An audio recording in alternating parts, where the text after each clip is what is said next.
வணக்கம். பாஜகவுடனான கூட்டணியை முறித்தது சரிதான். அதே சமயம் வேறு கட்சிகளை இணைத்து கூட்டணியை வலுப்படுத்தியிருக்க வேண்டியது அவர் பொறுப்புதானே? அதை அவர் செய்யவில்லை. 2019 தேர்தலில் வேண்டாம் என்று தாங்களே ஒதுக்கிய தேமுதிகவை தான் இப்போது தக்க வைக்க முடிந்தது. வேட்பாளர்களையும் வலுவாக போடவில்லை. புதுமுகத்தை இறக்கிவிட்டு சோதனை முயற்சியில் ஈடுபடுவதற்கான நேரம் இதுவல்ல. ஒவ்வொரு பகுதியிலும் செல்வாக்குமிக்க சீனியர்களை அவர் களமிறக்க வேண்டும். சீனியர்கள் ஒதுங்கினாலும் கராராக பேசி அவர்களை போட்டியிட வைத்திருந்தால் பாஜகவின் வாக்கு சதவீதம் உயர்வதற்கோ சில இடங்களில் பாஜக கீழ் செல்லும் என்று கூறப்படும் விமர்சனங்களுக்கோ வாய்ப்பு இல்லாமல் போயிருக்கும். ஆனால் அதை எடப்பாடி பழனிசாமி செய்யவில்லை. 2026 தான் நமக்கான தேர்தல் என்று இருக்க முடியாது. ஒவ்வொரு தேர்தலிலும் குறிப்பிட்ட சதவீத வளர்ச்சியை பார்த்தால்தான் விரைவில் பெரிய வெற்றியை பார்க்க முடியும். 2026 களமும் அவ்வளவு சாதாரணமாக இருக்காது. விஜயின் தமிழக வெற்றி கழகம் புதிதாக போட்டியிடுகிறது. திரைப்பட பிரபலம் புதிய கட்சி என்பதால் குறிப்பிடத்தக்க சதவீத வாக்குகள் அக்கட்சி பெற வாய்ப்பு உண்டு. அதில் அதிமுகவுக்கான வாக்குகளும் அடங்கியிருக்கும். எனவே 2024 விழித்துக் கொள்ள 2026 தப்பிக்க முடியாது. இவையெல்லாம் அரசியல் விமர்சகர்கள் அவ்வப்போது கூறும் கருத்துக்களாக இருந்தாலும் கட்சியின் பலரது எண்ண ஓட்டமும் இப்படிதான் உள்ளது.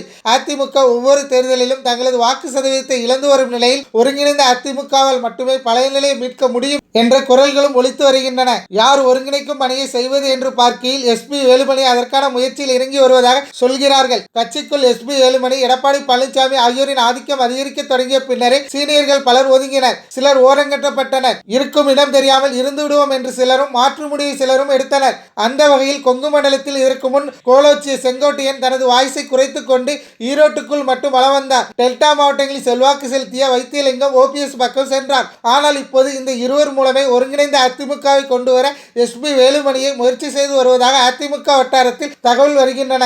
எப்போது தாய் கழகத்துடன் இணையலாம் என்று எதிர்பார்த்திருக்கிற ஓபிஎஸ் அணி அதன் தலைமை தளபதியாக உள்ள வைத்தியலிங்கத்தை செங்கோட்டையன் வேலுமணி தரப்பு சந்தித்து பேசியதாக கூறப்படுகிறது. அதிமுக மேலும் பிளவுபடும் என்று திமுக அமைச்சர்கள் பேசி வரும் நிலையில் ஒருங்கிணைக்கும் பணிகள் நடைபெறுவது கட்சி தொண்டர்களை உள்ளுர மகிழ்ச்சியை ஆழ்த்தியுள்ளது. ஆனால் இதன் அடுத்தடுத்த கட்டங்கள் எதை நோக்கி செல்லும் என்பதை பொறுத்தே எதையும் உறுதியாக கூற முடியும் என்கிறார்கள் அரசியல் விமர்சகர்கள்.